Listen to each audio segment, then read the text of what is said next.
अगर कोई नया पर्सन है जिसको वास्तुशास्त्र के बारे में कुछ नहीं पता है एंड उसको जानना है कि वास्तुशास्त्र क्या होता है, तो उसके कोर प्रिंसिपल क्या है जिसे वो जान सकता है? See, there is always something is good and something is bad. Two opposites are always exist, isn't it? जिसको हम कॉम्प्लीमेंट्री कहते हैं। पुराना से पुराना जो संदर्भ वास्तुशास्त्र का है वो मत्स्य पुराण और अग्नि पुराण से मिलता है।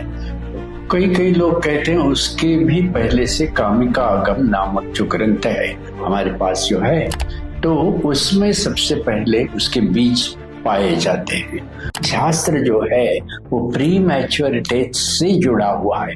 गंडांतर मृत्यु टालने के लिए शास्त्र की निर्मित हो गई है और इससे सुख है, संपदा है, वेल्थ है, रिचनेस है, फैसिलिटीज है, उपलब्धि, ये सब चीजें जो है वो सेकेंडरी प्रोडक्ट है। उससे मिलने वाली चीजें सेकेंडरीज है। So if someone has to make his new house and उसको वास्तुशास्त्र के बारे में कुछ भी नहीं पता है एंड लेकिन वो घर खरीदने जा रहा है, तो ऐसी क्या बेसिक चीजें उसने देखनी चाहिए? आजकल के ओनरशिप फ्लैट कल्चर में अगर देखना है तो मिनिमम 2 कंडीशंस तो करनी चाहिए।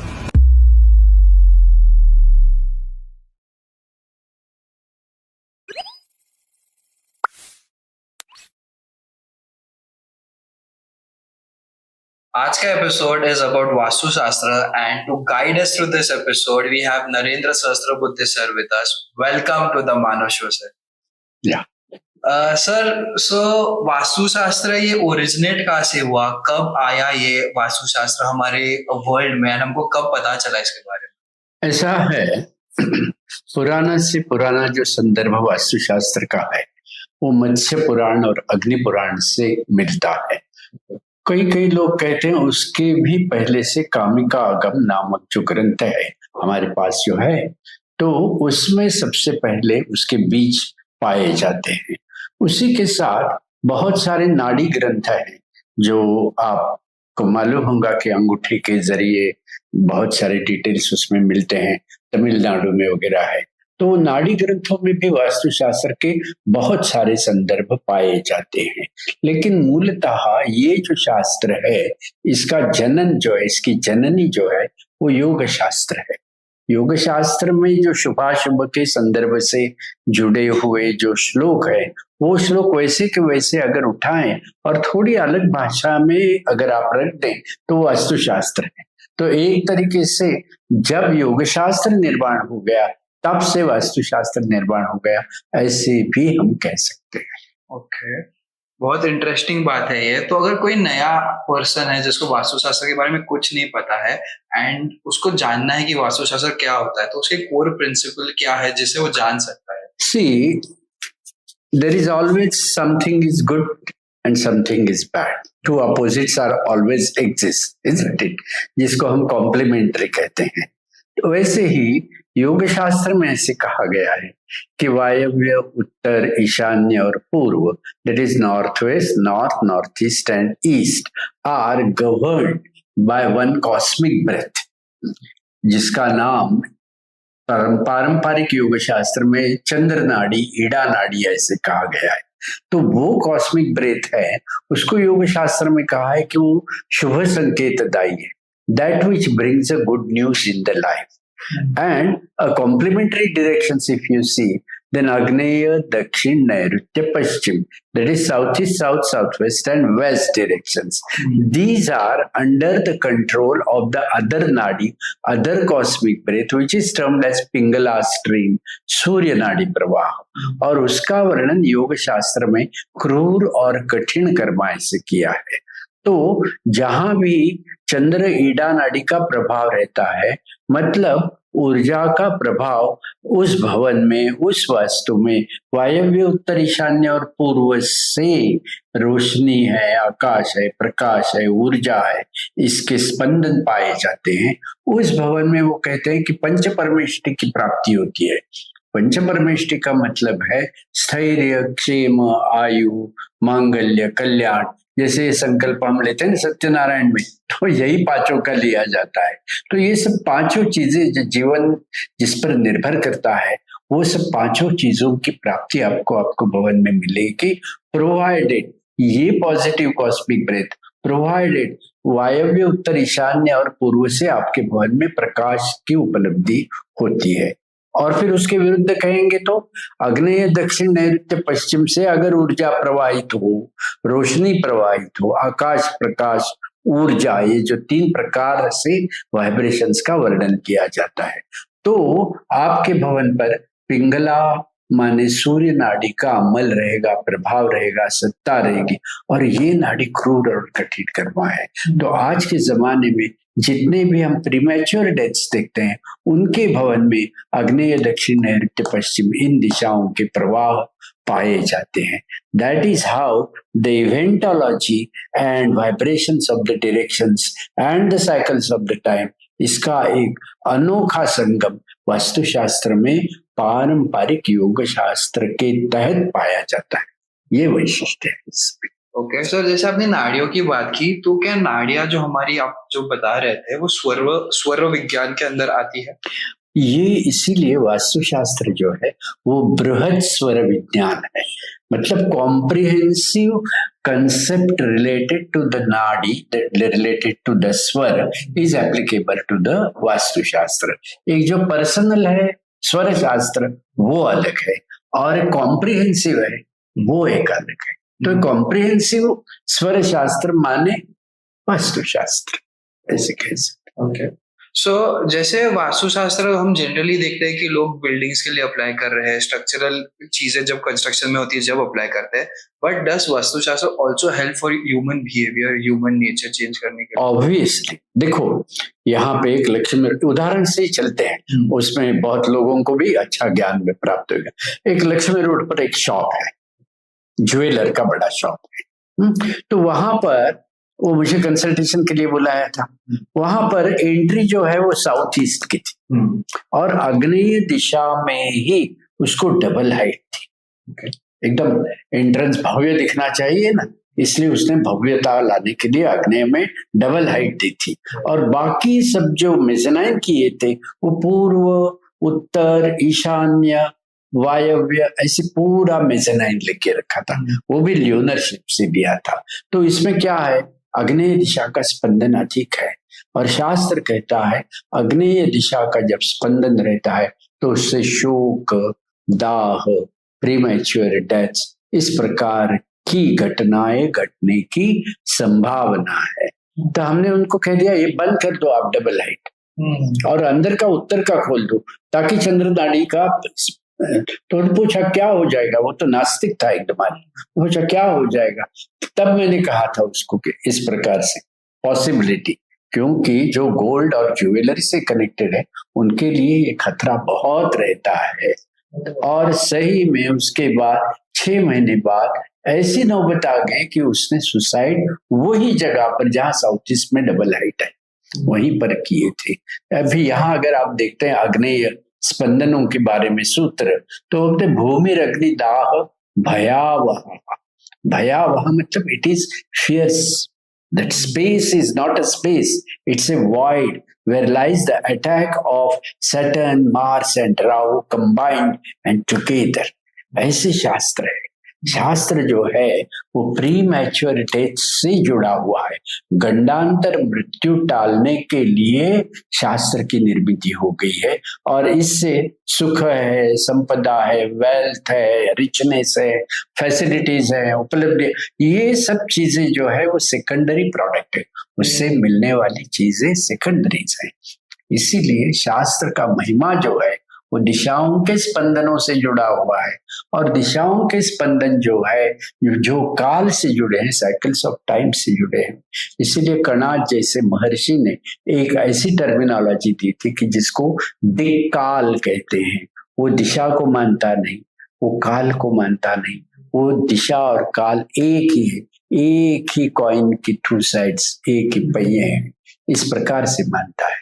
और यही पर वास्तुशास्त्र की नींव है कि दिशाओं के स्पंदनों के माध्यम से टाइम की साइकिल्स कैसे कंट्रोल की जाए, ये बताने वाला शास्त्र माने वास्तुशास्त्र। सर जैसे आपने अभी डायरेक्शन की बात की एंड अपने एग्जांपल्स भी दिया, तो अगर हम देखा जाए, और जब मैं रिसर्च भी कर रहा था ऑन वास्तुशास्त्र, ऐसा बोला जाता है कि साउथ साइड पे जो होता है वाटर बॉडी फ्री होनी चाहिए and north side should be open, जैसे हमने भी डिस्कस भी किया जब हम पॉडकास्ट के पहले। बट अगर हम इंडिया की ज्योग्राफिकल लोकेशन देखें, the north side is completely covered with the Himalaya ranges. देखो, हिमालय है ना, हिम है माने बर्फ है, और बर्फ पानी पर तरंगता है, मतलब उसका वेट जो है वो कम है, और बर्फ जो है एक तरीके का क्रिस्टल है, तो अखंड वहां से ऊर्जा की प्राप्ति होती है। और इंडिया के लिए पूरी जो रिवर्स है वो चंद्राकार ऐसे बहती है, तो वहां से चंद्र नाड़ी के अनगिनत प्रवाहों की प्राप्ति रहती है। और दक्षिण नैऋत्य पश्चिम में आपने जिस प्रकार से समुद्र को देखा, अपार्ट फ्रॉम समुद्र, एक तंत्र शास्त्र के हिसाब से आकार किस प्रकार का है, रोम्बॉइड टाइप है ना, तो इसको डायनामिक अर्थ एलिमेंट कहते हैं, तंत्र शास्त्र में उसको डायनामिक अर्थ एलिमेंट कहते हैं, और वो अपने आप में एक अच्छे तरीके से प्रोटेक्टिव माना जाता है। इस प्रकार से जब हम वास्तु कहते हैं ना, तो उसमें ये सब डायरेक्ट ब्रांचेस जो है, योगा है, ज्योतिष है, संगीत है, आयुर्वेद है, तंत्र है, मंत्र शास्त्र है, ये सबका मिलाप करके 18 महर्षियों ने इस शास्त्र की निर्मिति की। इस प्रकार से एक कॉम्प्रिहेंसिव, बहुव्यापक और सर्वसमावेशक, इस प्रकार से शास्त्र की निर्मिति हो। ओके, सो जैसे ज्योग्राफिकल लोकेशन की बात हुई, so what is the importance of जो हमारे 5 एलिमेंट्स है वास्तुशास्त्र में, उनका इम्पोर्टेंस क्या है, air, water, fire, earth and space का? अभी उदाहरण से ही लेते हैं, isn't it? That is better. देखो, पूना में एक बहुत बड़ा बिल्डर था जिसका नाम एक नंबर था, समझो। अभी कहाँ था, जेल में था बेचारा, है ना। वो नया बंगलो उसने बांध लिया, तो वहां पर ऐसे साउथ ईस्ट की विथिशूला, मतलब road heating is from south east. दूसरा, उन्होंने एक जनरल देख लिया कि स्लोप टू द ईस्ट है, तो ऐसे प्लॉट ले लेते हैं, है ना। तो स्लोप टू द ईस्ट का मतलब क्या है, शास्त्र में ज्योमेट्रिकल देखें तो साउथ ईस्ट लो हो जाती है, नॉर्थ वेस्ट हाई हो जाती है। तो साउथ ईस्ट जब लो रहती है तब साउथ ईस्ट के स्पंदनों में बढ़ोतरी आ जाती है, और साउथ ईस्ट के स्पंदन जब बढ़ते, आग्नेय जो अभी देखा ना कि उसका परिणाम जो आग्नेय का है वो torque of fire and wind इसको कहते हैं। अग्नि और वायु का एक विचित्र द्वंद्व, और उनकी जन्मपत्री में भी आप देखेंगे तो लगन स्थान में राहु है, सप्तम स्थान में केतु है, मतलब वो वही दर्शाता है कि उनके जीवन में torque of fire and wind जिसको रहता है वो आदमी एकदम ऊपर जाता है और उतना ही नीचे फास्ट गिर जाता है। लेकिन अगर वो वायव्य जो ऊपर है वहां पर तंत्रा के हिसाब से कुछ ट्रीटमेंट्स की रहती थी, और आग्नेय प्रभाग में कुछ टॉवरिंग, प्रबल पृथ्वी तत्व अगर रख देते थे तो ये घटना टल सकती थी, क्योंकि दिशाओं के स्पंदनों का टाइम साइकिल्स कंट्रोल करने के लिए बहुत बड़ा आयाम है। There is a great dimension in the hands of the person to rework on the surrounding. And moment the surrounding is changed, it definitely keeps changing. आने वाला काल जो है उसको सहज तरीके से व्यक्ति पार कर सकता है। ज्योतिषीय प्रेडिक्शंस के ऊपर वास्तु एकमात्र उपाय शास्त्र के तहत खड़ा रहता है। इसीलिए दिक् काल, ये कणाद ने जो टर्मिनोलॉजी दी है, एक तरीके से देखा तो ज्योतिष और वास्तु दो है ही नहीं। इसीलिए ग्रह, तत्व, देवता, दिशा और ऊर्जा, planets, elements, deities, directions and energy are the 5 pillars of the Vastushastra. तो ग्रह तो वहां भी लगते हैं, देवता मतलब नक्षत्र वहां भी लगते हैं, तो एक ही है। ठीक ठीक से कैसे चलन है एक एक शास्त्र का वो देखना चाहिए, इस प्रकार से। सो जैसे आपने बताया कि उन्होंने का जो डायरेक्शन था वो गलत था, एंड जब हम बात करते हैं वास्तुशास्त्र की, so can it help to also create opportunities? Obviously we have given one bungalow, एक हमारे पास था जिसके घर को 2 बाजू को दीवार थी, 2 बाजू को टिन शेड था। ऐसी स्थिति में जो आज मेरे पास आया था 20 साल पहले, आज उसके अंदर 80,000 लोग काम करते हैं। ये जो राइज है उसका, ये राइज जो है वो जैसे जैसे हमने कहा वैसे वैसे वो करता गया। जैसे अभी उसका जो बंगलो बांधा हुआ है वो सी ओपनिंग टू नॉर्थ, जिसको हिरण्यनाभ पद्धति का बंगलो, हिरण्यनाभ मतलब एवरीडे दैट ब्रिंग्स गोल्ड, इस प्रकार का भवन ऐसे पारंपरिक शास्त्र में उसका। दूसरा एक जो है वो ऑर्डिनरी इलेक्ट्रिकल इंजीनियर कुछ कंपनी में डिप्लोमा होल्डर काम करता था, अभी अभी उसका इंटरनेशनली हमने 60,000 स्क्वायर फुट का बंगलो बांधा। And this rise is in last 20 years। यहाँ के जो बड़े सबसे बड़े महात्मा हम मानते हैं दुनिया भर में, उनके यहाँ भी उनकी यूनिवर्सिटी में हम कुछ करेक्शंस करने के बाद enormous funds that university could gain it. ऐसे अनेक एग्जाम्पल्स हैं कि जहां पर जैसे बोलते हैं एक छोटी जगह पे कुछ काम शुरू किया है और अभी उसका फैलाव पूरी दुनिया भर में हो गया। इस प्रकार से शास्त्र चलता है। इसीलिए चंद्रधाड़ी प्रवाह जो मैंने कहे कि जिसमें स्थैर्य, स्टेबिलिटी, क्षेम, that is it maintains for ever, स्थैर्य, आयु, that is the longevity not only physical, longevity of all your institutional organizational efforts also, that success also। तो स्थैर्य, क्षेम, आयु, मांगल्य, that is in totality of benevolence related to person and the surroundings also। और कल्याण तो मालूम, is it? It's like this, the Shastra is connected with these 5 things if these streams are available like that। Okay. So if someone has to make his new house and उसको वास्तुशास्त्र के बारे में कुछ भी नहीं पता है एंड लेकिन वो घर खरीदने जा रहा है, तो ऐसी क्या बेसिक चीजें उसने देखनी चाहिए? आजकल के ओनरशिप फ्लैट कल्चर में अगर देखना है तो मिनिमम 2 कंडीशंस तो करनी चाहिए। Minimum 2 conditions. First one, maximum light should be from north and east. It's very simple. उत्तर और पूर्व दिशा से भवन में रोशनी का फैलाव हो। And second, toilet should be to south और वेस्ट। इतनी 2 कंडीशंस भी अगर कोई संभल कर घर लेता है तो उस भवन में किसी न किसी उपाय शास्त्र के द्वारा बहुत अच्छा परिणाम ला सकते हैं। और वो परिणाम किस प्रकार से ध्वनित होगा कि आने वाले 3 साल में वो आदमी bungalow बांधेगा। To that extent, that rise in financial growth will happen, provided he follows the principle of Yoga Shastra, that is hyper excitation of moon streams, that is Chandraila Nadi Pravaha, and putting away from the host absorption of all the Surya Pingala Nadi Pravaha। इतना ही करना, इससे बहुत फर्क पड़ेगा, महसूस हो जाएगा। और ये विद्या ऐसी है ना, वो चक्षुर्वही सत्यम है कि कहे, जैसे हमने कह दिया सो करे, वैसे कर दिया तो पासो पाए, वो मिलने ही वाला है। अभी यहाँ राठी मैडम को हमने कहा है, नीचे जैसे किया है ना, तो हमने बोला था व्हाइट मार्बल डालो नॉर्थ में, उन्होंने क्या डाला है? Black colour.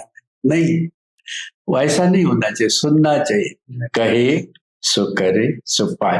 चलो तुम्हारे घर अभी हम कल आ जाएंगे, समझे, और तुमको ऐसे 5 लक्षण दे देंगे, 5 रेमेडीज बता देंगे, जिससे फिर अगले साल मुझे तुमको मिलना है तो बड़ी अपॉइंटमेंट लेनी पड़ेगी। आई एम सो श्योर कि दैट इससे इतना बढ़ोतरी। तो सर, अगर ये आप पॉडकास्ट रूम देख रहे हो और मेरे को मेरा पॉडकास्ट चैनल ग्रो करना है, जैसे आपने रेमेडीज बोली, तो क्या चेंजेस करने चाहिए? देखो, ये दक्षिण है ना, यहाँ से आग्नेय शुरू होती है, आग्नेय, दक्षिण, और यहाँ तक नैऋत्य है। हाँ, इतना बढ़िया से येलो ऑकर कलर दे दो, येलो ऑकर कलर दे दो। और फिर ये विंडो है ना तुम्हारे पीछे, इसमें फिक्स ग्लास कर लो, उस पर एक श्री अंतरम का सेक्रेट ज्योमेट्री ऐसा हम व्हाइट इसमें कर देंगे, ये कर देंगे। और इतना जो जोन है, this much zone, that is आग्नेय, दक्षिण, नैऋत्य, पश्चिम, इतना जो जोन है वो 4 इंच उठाएंगे वुडन फ्लोर से, और उसके नीचे में प्रबल पृथ्वी तत्व करने के लिए पेबल्स डाल देंगे। और पेबल्स भी ऊपर से फिनिश कर दिए ना तो इतना बढ़िया लुक इसको आ जाएगा कि pebbles will be visible as a flooring, वो भी कर सकते हैं। इतना आप कीजिए and you will find fantastic. और यहाँ पर भी एक बड़ा मिरर लगा दीजिए north, and you will get fantastic. Okay. मुझे तो लगता है ये कर दोगे तो एक दिन मोदी साहब का तो तुम नहीं लोगे पॉडकास्ट, या अमित शाह साहब का तो नहीं लोगे, इतना उसका राइज रहता है। ऑटोमेटिकली नेटवर्क्स, आपके रिलेशनशिप्स ऐसे बन जाते हैं कि यहाँ से आपको उठा के कोई दिल्ली में लेके जाएगा पॉडकास्ट के लिए, कह नहीं सकते क्या होगा। If you adjust the elements, energies of any place, means you are transforming the place into spaces and avoiding the voids। अभी यहाँ पर देखते हैं तो कैसे दक्षिण का प्रवाह है, बहुत है, पश्चिम का प्रवाह है, उत्तर का भी है, पूर्व का भी, तो नलिफाई होता है, isn't it? तो ऐसे मत करो। और जब आपको बैठना है पॉडकास्ट लेने के लिए ऐसा ब्लैक डाल के, तो पश्चिम में बैठो, and face east, and let the speakers face west। That will give you a very good reason। The same color black, but in west it dictates like। तो नेक्स्ट टाइम पॉडकास्ट में इतने सारे changes कर देता हूँ। That then I'll give again on astrology। Yes। Okay, तो sir moving forward, vastu दोष अगर किसी को है, पहले तो क्या क्या वास्तु दोष किसी को लग सकते हैं, एंड वो अगर लगते हैं तो कैसे सॉल्व किए जा सकते हैं? ऐसे हैं आजकल के ओनरशिप फ्लैट्स में, उत्तर में अगर शौचालय है, उत्तर अगर बंद है, तो एक तरीके का महादोष है जो स्त्री व्याधि दिखाता है। उत्तर की जो ऊर्जा है उसका वर्णन जो किया है पारंपरिक शास्त्र में, वो धनदा किया है, it gives you money and increases your wealth. कामदा किया है, it fulfills your all desires. दूसरा बोला है भोगदा, it gives you very nice sensuous pleasures which are must in the present life, isn't it? हम क्या सन्यासी थोड़े ही है ना? तो sensuous pleasures, that is भोगदा, fulfillment of the desires, that is kamada, and dhanada, that is wealth and money is needed to everybody, is it? तो किसी भी प्रकार के उत्तर का एक्साइटेशन कैसे मिले, वाइब्रेशंस मिले, इसके लिए अनेक तरीके हैं कि जैसे व्हाइट मार्बल है, लेकिन वहां पर एक बड़ा मिरर लगा सकते हैं, वहां पर पर्ल्स हैं, सिल्वर हैं, वो जमीन के नीचे प्रस्थापित कर सकते हैं, सीलिंग में एक बल्जिंग मिरर लगा सकते हैं, या एक व्हाइट क्रिस्टल के शैंडेलियर लगा सकते हैं। तो जो स्थिति है उस स्थिति में कुछ न कुछ आप अगर सुधार कर देते हो तो वो सुधार का अच्छा परिणाम तो प्राप्त होता ही है। ऐसे कुछ नहीं कि नॉर्थ में टॉयलेट है, ऐसे लोग रहते नहीं, ऐसे नहीं कह सकते, लेकिन जीवन का एक जो स्तर है, एक एम्बिशन है, एक अटेनमेंट है, वो पाई नहीं जाती। वो पाने के लिए what you need, hyper excitation of the north vibrations. और उसके लिए ये सब चीजें बताई हैं कि क्रिस्टल है, एक बड़ा सा क्रिस्टल लिंगम ले लो, वो वहां पर रख दो, एक चांदी का पॉट ले लो, उसमें पूरे पर्ल्स भर दो, उसमें वो क्रिस्टल रखो, पीछे में एक बड़ा मिरर लगा दो, ऊपर शैंडेलियर लगा दो, automatically it will start giving चंद्रदाड़ी प्रवाह, जीवन में फर्क पड़ेगा। वहां से 180 डिग्री यहाँ पर है, तो यहाँ पर एक लोहे का एक बड़ा लिंगम ऐसा अगर आप रख देते हो तो ऑटोमेटिकली वहां पर जो देवता है विवस्वान, वो प्रस्थापित हो जाती है साउथ की। और वो जो लोहा जो है, इट इज रिलेटेड, उपपीठ रचना जो है वास्तुशास्त्र की, उसमें दक्षिण लोहे से जुड़ी हुई है, तो वो लिंगम का एक विशेष आकार प्रकार है। डिवाइन सेक्रेड लिंगम क्यों कहते हैं, तो दो स्फीयर्स अगर घूमते हैं ना, तो उसका जो ऑरा निर्माण होता है, वो ऑरा मतलब लिंगम है, मतलब ये जीव है और शिव है, दो स्फीयर्स हैं, they are moving, one is in clockwise and the other जीवा इज एंटी क्लॉकवाइज, तो मिला के जो मोशन एंड ऑरा तैयार होती है उसको लिंगम कहते हैं। इसलिए ज्योतिर्लिंगम इस प्रकार से भी हम कहते हैं। तो वहां जो अंग देवता है विवस्वान करके हैं, which is the forefather, our forefathers place is Vivasvan, they are correct. जैसे भगवद गीता में कहते हैं विवस्वान मनवे प्राह मनुरिक्ष्वा कवे ब्रवित, तो सबसे पहले योग किसने सीखा, तो विवस्वान ने सीखा था, वो that is our forefathers place. अगर वो अच्छे तरीके से लोहे का एक लिंगम हम रख सकते हैं और बराबर सामने स्फटिक का लिंगम रखते हो तो पूरा दक्षिण से उत्तर से दक्षिण का अक्ष जो है, axis of energy gets improved, you start getting fantastic results. That is the whole theory. Okay, so जैसे हमने पिरामिड क्रिस्टल्स की बात कर रहे हैं, तो जो पिरामिड क्रिस्टल्स है आजकल के जनरेशन, वो प्लास्टिक के पिरामिड्स, वो पिरामिड्स है नहीं, वो सब गलत है। प्लास्टिक का कभी कोई देव रहता है क्या? It is the most deleterious material. आप अगर धारावी में जाओगे ना तो पूरी बम्बई का यूज एंड थ्रो के सब गंदा मटेरियल्स के छोटे छोटे दाने बनाते हैं, उसी के ये गुजराती ट्रिक हम कहते हैं, ये प्लास्टिक टोपला बोलते हैं, हम प्लास्टिक टॉयज बोलते हैं। इतना फंसाने का तरीका है वो कि वैदिक वास्तुशास्त्र छोड़ के ये सब जो आयाम शास्त्र में घुसे हुए हैं, उन्होंने ये वास्तु विद्या को बहुत हीन कर दिया, नीचे स्तर पर लाया। पिरामिड्स जो है वो जैसे आप गोपुर देखते हैं, आप यहाँ पूना में ओंकारेश्वर करके एक मंदिर है, वहां पर वो सेंट्रल जोन के बाजू में 8 दिशाओं में 8 प्रकार के पिरामिडल रूप्स हैं। उसके नीचे अगर खड़े रह के हम जोर से आवाज देते हैं शंभो करके और आंख बंद करते हैं तो आज्ञा चक्र में अलग अलग प्रकार की ज्योति का संचार आम आदमी भी अनुभव कर सकता है। ये आकार प्रकार का असाधारण महत्व यहाँ पर चक्षुर वही सत्य में, एनीबडी कैन, जो नास्तिक से नास्तिक है वो भी वहां पर जाए और इस प्रकार से आवाज दे, ओम कहे, शंभो कहे, आंखें बंद करे, तो यहाँ पर एक प्रकार से योग शास्त्र का वो प्रत्यक्ष प्रमाण है कि वास्तुशास्त्र के माध्यम से एक vibrations, waves, sound and light, ये जो 4 पैरामीटर्स है उसका अनुभव लेने की वो जगह है। इसीलिए मंदिर स्थापत्य को असाधारण महत्व है। तो सर अगर हम फैक्ट्री की बात करें, रेसिडेंशियल घर की बात करें एंड ऑफिसेस की बात करें, तो क्या इन तीनों के वास्तुशास्त्र अलग होते हैं सबके? चंद्र नाड़ी प्रवाह अलग है? नहीं। दिशाएं अलग है? नहीं है। सो फार कोई भी फैक्ट्री समझ लो, फैक्ट्री के रूप्स कैसे रहते हैं, तो ऐसे रहते हैं, इज़न्ट इट? पुराने जमाने, अभी थोड़ा हल्का सा रूप रहता है, ज्यादा रहता नहीं। तो ये नॉर्थ है समझो। तो ये नॉर्थ में जो रूफ है, उस रूफ को आप ट्रांसपेरेंट शीट से डाल दो तो आकाश प्रकाश कहाँ से निर्माण होके फैक्ट्री में जाएगा? उत्तर ईशान्य पूर्व से जाएगा। और ये जो साउथ है, वो साउथ में एक बड़ा पिलर बांधो, तो प्रबल पृथ्वी तत्व निर्माण होगा। बाकी अंदर का मशीनरी कुछ चेंज करने की जरूरत नहीं। और इसको उत्तर प्लवा बोलते हैं। अगर भूमि को बनाना है तो ये जहां ऊपर से प्रकाश गिर रहा है वहां पर एक बहुत बड़ा underground water tank factory shade में ही कर दो, तो डिप्रेशन हो जाएगा, जल तत्व आ जाएगा, चंद्रमा छा जाएगा। और चंद्रमा का संदर्भ लक्ष्मी से है। पौराणिक शास्त्र में कहते हैं ना, चंद्रमा is the brother of the Mahalakshmi.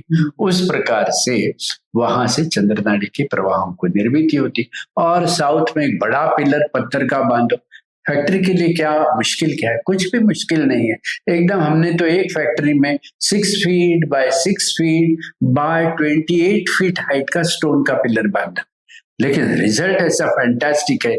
जिस दिन ये बांधा गया उसी दिन के बाद विद इन 25 डेज उनके 28 व्हीकल्स बेचे गए, जो 9 महीने से बेचने के पड़े हुए थे। That is the miracle of the शास्त्र, बिकॉज इट, व्यक्ति को मिरेकल लगता है कि मिरेकल है नहीं। ये समझना चाहिए कि दिशाओं के स्पंदनों से काल की गति को निचोड़ा जा सकता है, काल की गति को कंट्रोल किया जाता है। ये इसका माध्यम है।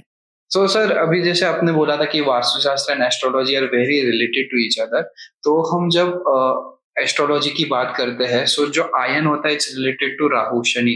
तो अगर किसी की फैक्ट्री शनि की है या आयन रिलेटेड है, स्टील रिलेटेड है, देखो कहीं भी स्टील यार्ड में हम जाते हैं, है ना, वहां पर तो आप ये मीटर लगा के जाओ, हुक्का यंत्र, वो तो घूमता जाता है, दिखाई नहीं देता नॉर्थ। तो वहां नॉर्थ रोड पर जाना है, वहां खड़ा रह के कंफर्म करना है ना। तो अभी कैसे है, ये समझो एक बड़ा स्टील यार्ड है, ये नॉर्थ है। वहां तो हर जगह स्टील रहने वाला है। शास्त्र ने कहा है कि स्टील कहाँ होना चाहिए, वो कहते हैं दक्षिण नैऋत्य पश्चिम में ही खाली स्टील रखो, लेकिन वहां पर ये हो नहीं सकता। बड़ी बड़ी फैक्ट्रीज में भी ये नहीं हो सकता। तो वहां क्या कर सकते हैं कि जिसके तहत चंद्रनाड़ी के प्रभाव प्राप्त हो, वो देखना चाहिए। मतलब ये नॉर्थ जोन है, समझो यहाँ पर फ्लोरिंग जो है वो 6 फीट बाय 6 फीट डीप अगर मैं बड़ा पिट कर देता हूँ, लेवल डिफरेंस, ये लेवल डिफरेंस अगर कर देता हूं तो ऑटोमेटिकली वहां पर आकाश प्रकाश बढ़ जाता है। वहां स्टील भी रखो, लेकिन जो चल रहा है उससे तो बहुत बढ़िया परिणाम वहां पर आप पाओगे। इसको 3 लेवल रेमेडी बोलते हैं। जैसे नॉर्थ नीचे कर दी, सेंट्रल जोन इज सेम, और साउथ में जब करना है तो एक बड़ा पत्थर का प्लेटफॉर्म बना दिया, उसके ऊपर वो यार्ड बना दिया, तो 3 लेवल्स हो गई ना, descending down to the north हो गई, तो रिजल्ट आने वाला है। इस प्रकार से शास्त्र ऐसे कुछ नहीं। अगर इंजीनियरिंग स्किल्स कोई भी यूज करे तो वास्तुशास्त्र का फॉलो लेना, रेमेडीज करना बहुत सिंपल है। हम जो कोर्सेस लेते हैं, इन कोर्सेस में 12 parameters of vastu rectification, vastu गुणोत्कर्ष के 12 आयाम, इस नाम से पूरा दिन सिखाते हैं। इसमें ये सब चीजें सिखाई जाती। ओके तो सर अगर आपको एक सिटी बनाने को बोली जाए and you are the vastu consultant for that, and आपको डिसाइड करना है कि आप टेम्पल्स एक स्पेसिफिक एरिया में, फैक्ट्रीज ऐसे हैं, ग्राम रचना के लिए पारंपरिक शास्त्र में बहुत सुंदर दिया हुआ है। वो बोलते हैं सेंट्रल जोन खुला छोड़ दो, that is the breathing to all the zones. Intellectuals जो लोग हैं, सॉफ्टवेयर इंजीनियर्स हैं, वकील हैं, जो भी डॉक्टर्स हैं, skills, all those intellectual people, उनको नॉर्थ में रखो, चंद्र नाड़ी से रखो। उनका मन शांत रहना चाहिए, तब बुद्धि ठीक से काम करेगी। Then there is a rhythm, then there is a synchronicity of intelligence and mind, तो उनको नॉर्थ जोन में रखो। जो भी मिलिट्री से जुड़े हुए हैं, संरक्षक दल से जुड़े पुलिस हैं, उनको पूर्व दिशा में रखो, क्योंकि पूर्व दिशा जो है मंगल की है और मंगल पराक्रम से जुड़ा हुआ है। Let them be in the eastern zone. Traders and businessman जो है उनको साउथ में रखो, they want everyday money, so north मतलब रिलेटिव ब्रह्मस्थान खुला है, तो उनके लिए पैसे की वो व्यवस्था कर दी है, उपलब्धियां संधियां सब रखी हुई। और जितने स्किल्ड वर्कर्स हैं, कामगार लोग हैं, लेबर्स हैं, उनके लिए पश्चिम दिया है, क्योंकि वो बेचारे कहाँ कहाँ काम करते हैं। कोई खदान में काम करने वाला आदमी कितने अंदर में करता है, तो उनको प्राण वायु की उपलब्धि होना बहुत इंपॉर्टेंट है। वो अगर पश्चिम जोन में रहते हैं तो वहाँ सैटर्न है, तो सैटर्न जो है that is related with the patience of the person, और उसके लिए पूर्व में ब्रह्मस्थान खुला है, मतलब प्राणिक ऊर्जा के प्रभाव उनको बहुत अच्छे तरीके से प्राप्त होता है। इस प्रकार से ग्राम रचना, सिटी प्लानिंग के बारे में पारंपरिक शास्त्र में कहा गया है। इतना सुंदर विचार, जिसको हम कहते हैं कि जिसकी प्राणवायु की जितनी जरूरत है, जिसका ग्रह और वर्किंग इसका मेल है, इस प्रकार से वो सिंक्रोनाइज्ड किया हुआ ग्राम रचना है। इसीलिए इसको कहते हैं आकार, स्वभाव, गुण और काल। कि आकार प्रकार जो दिशाओं के है, उनके तहत अगर आप व्यक्ति को रखते हैं तो ऑटोमेटिकली उसके जीवन में काल की गति एक तरीके से शुभ हो जाती। इस प्रकार से टाउन प्लानिंग है। ओके तो सर आपने अभी काफी बुक्स भी लिखी है, तो मैं चाहूंगा कि अब जो हमारे ऑडियंस है उनको बुक्स के बारे में बताइए। जैसे ये एक है तंत्र वास्तु है, ओके तो इसमें बहुत सारा simple remedies on the basis of secret geometry कि छोटे छोटे यंत्र। अगर आपको भवन में अग्निहोत्र करना है, तो अग्नेय दिशा में जब अग्निहोत्र करोगे तो एक चावल का एक चांदनी कैसे निकालना है उसमें वो हवन पात्र कैसे रखे, उसमें मैजिक मिक्सचर हम जिसको कहते हैं कि जिसमें एक प्रकार से आहुति जो है वो सब ग्रहों से जुड़ी हुई आहुति and appeasing of all deities बोलते हैं, वो हो जाता है। तो इस प्रकार की सब relationship of planets elements deities इस बुक में दी गई है। ऐसे मिस्टिक साइंस ऑफ वास्तु है, इसमें भी ये शास्त्र में किस प्रकार से मिस्टिसिज्म है और वो मिस्टिसिज्म की रियलिटी क्या है, वो सब ये mistake science of vastu book में दी है। ये मेरी सबसे पहली बुक है सीक्रेट्स ऑफ वास्तुशास्त्र, कि जिसमें पूरा पूरा विज्ञान और पारंपरिक शास्त्र का मेल जोल कैसे हैं वो सब इसमें दिया हुआ है। जो मॉडर्न थियरीज हम कहते हैं तो उसके सब डिटेल्स जिसको कहते हैं वो सब यहाँ पर दिए गए हैं, फुटनोट्स में भी दिए गए हैं। ये एक unveiling the infinity by vastu करके हैं। तो अनवेलिंग द इन्फिनिटी एक श्री श्री रविशंकर जी गुरुदेव का एक प्रोग्राम था विज्ञान भैरव पर, तो उन्होंने कोई हेडलाइंस टैगलाइंस बनाई थी, वही टैगलाइंस पकड़ के उसका वास्तुशास्त्र में किस प्रकार से मीनिंग होता है उस पर मैंने 21 आर्टिकल्स लिखे थे, और वो भी बहुत सुंदर है। जैसे रिजुवेनेटिंग माइंड एंड बॉडी, ये तो आज के जमाने में इसको असाधारण महत्व है, उस पर आर्टिकल्स लिखे हैं।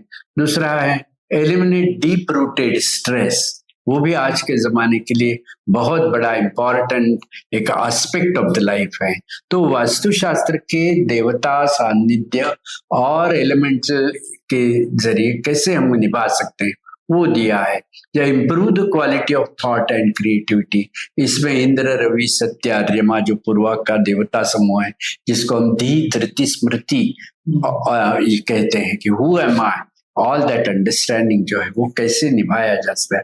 इस प्रकार से ये सब उनके हेड्स जो दिए थे वो अनवेलिंग द इन्फिनिटी ये बुक में दिए हैं। बहुत सारे उपनिषदों के संदर्भ में भी है और वही संदर्भ किस प्रकार से वास्तु शास्त्र में पाए जाते हैं ये भी सब इसमें। ऐसे एक तो डायरेक्ट प्रैक्टिकल बुक है remedial vastu for homes, isn't it? एक ही हिंदी में बुक है सबके लिए निकाली हुई, लेकिन बहुत बहुव्यापक कॉम्प्रिहेंसिव है, जिसको सहस्त्र महावास्तु हिंदी बुक है। ये एक रेमेडियल इंडस्ट्रियल वास्तु खास इंडस्ट्रियल इसके लिए बनाई, जिसमें बहुत सारे केस स्टडीज ऑब्जर्वेशंस और किस प्रकार से हमने उसको सुलझाया है ये सब बताया। ऐसे तो टोटल 20-25 बुक हैं। अभी नई जो बुक आ रही है अप्रैल 1st-2nd वीक में 500 पेजेस की बहुत बढ़िया बुक है, it is on secrets of astro vastu, इस प्रकार से आने वाली ऐसे चल रहा है। पर बहुत ज्यादा अचीवमेंट्स है आपके और ये देख के बहुत इंस्पिरेशन मिलता है। सो अगर आज के जनरेशन को आप कुछ एडवाइस देना चाहोगे जिससे उनको हेल्प हो तो वो क्या होगा? Very simple, the tagline of the vastu, open north north east east and close south south west west and बस बात बन जाएगी। Okay, thank you so much, sir. It was a very interesting conversation. I got to learn a lot of new things, and I hope कि जो भी हमारा podcast देखेंगे उनको भी बहुत सारी चीजें सीखने मिलेगी। Thank you so much. जय गुरुदेव।